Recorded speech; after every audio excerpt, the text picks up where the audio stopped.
Ladies and gentlemen, I am Yusrael and welcome to the Tribble Timewarp for the 29th of August 2012.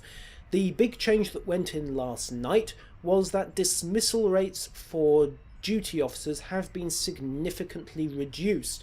On holodeck at present, if you sack a white duty officer, you will get 75 dilithium ore from Starfleet or the KDF. Sack a green, you get 150, a blue will get you 250, and if you airlock a purple for whatever reason, you get 500 dilithium ore. If you are chasing dilithium, of course, the smart thing to do is to use the DOff splitting mission to get whites and just amp up the amount you get. On Tribble, however, things have caught a bit of a nerf. Whites now get you 1, greens get you 10, blues get you 25, and purples, despite the patch notes saying it'll get you 50, will in fact get you 100 ore. I'm not sure whether that's a bug in the game or a bug in the patch notes. We shall see. Now, beyond the immediate outcry that happened on the Tribble boards, there have been several consequences. Perhaps the most minor is that this mission on the Klingon side, transferring prisoners to a Labour battalion, is now suddenly worth it. As you can see, you get 1,000 dilithium for turning over 10 prisoners. Now, bear in mind that there is a 1 in 3 chance of this going wrong. Yes, I know it only says 28% base chance. Bear in mind that just about every prisoner has the stubborn trait. So 10 prisoners with the stubborn trait, yeah, you're looking at a 1 in 3 chance of mission failure, and rather than your dilithium, you get your prisoners leaving you a note saying so long and thanks for the shuttlecraft. This is now suddenly worth it, so your 666.6 recurring dilithium now beats the 10 dilithium that you were going to get, as opposed to the 750 you got on holodeck. Obviously, that's if you extend the number of runs of this mission to infinity. Your mileage may vary. It is, of course, completely chance-based. Why did Cryptic do this? Well, it ties into another change that they've made on Tribble, which is that they have fixed fleet duty officers. If you bought your duty officers via fleet credit on holodeck at present, they are treated like the emergency holograms you can buy. Namely, you cannot use them in the fleet advancement system, and if you attempt to send one back to Starfleet, well, you can do it, but you get, well, square root of sod all from Starfleet.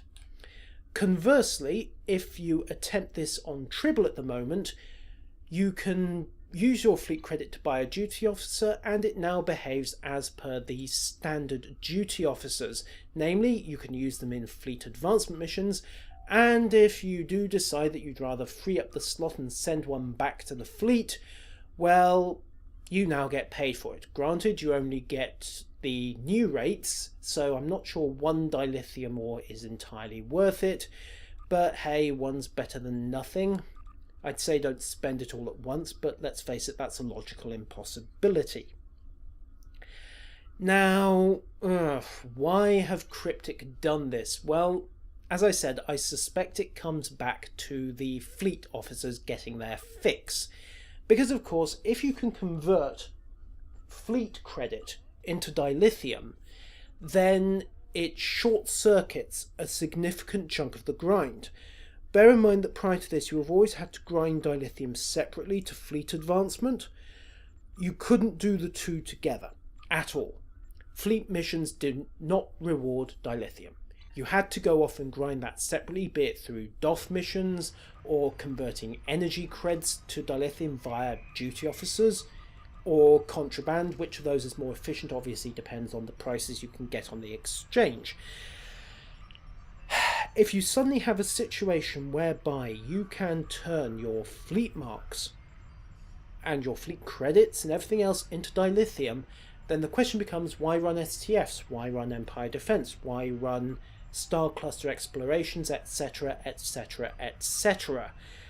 And the answer is that, well, there is no good reason. You might as well just run your fleet missions, assume you can turn those in for fleet credit, and then turn the fleet credit into dilithium as you see fit. And if you feel need, well, you can top it up with the odd Empire Defense or STF, or just burn energy credits from random loot to get duty officers and then turn those duty officers into dilithium. You don't really have to go and run, for example, special task forces, which is a bit of a bummer if you consider that we have a new STF allegedly coming down the line. At any rate, that's my theory on the changes. I could be completely wrong here. Just be aware that if you were planning to convert your duty officers into dilithium, I would do it sooner rather than later. In other changes, now let me just grab the pad once again. Sustained fire now works. If you hold down your left mouse button in shooter mode, you will now continually fire your weapon's primary attack. The game client will no longer occasionally crash if you log out while in the tailor, so your fashion sense will no longer have judgment passed upon it by the game.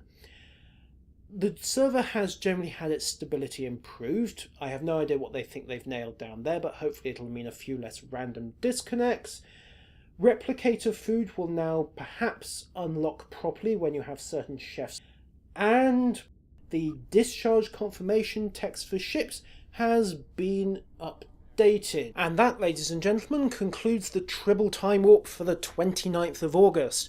I have been your host, Yusril, and if there's a next time, I'll see you then.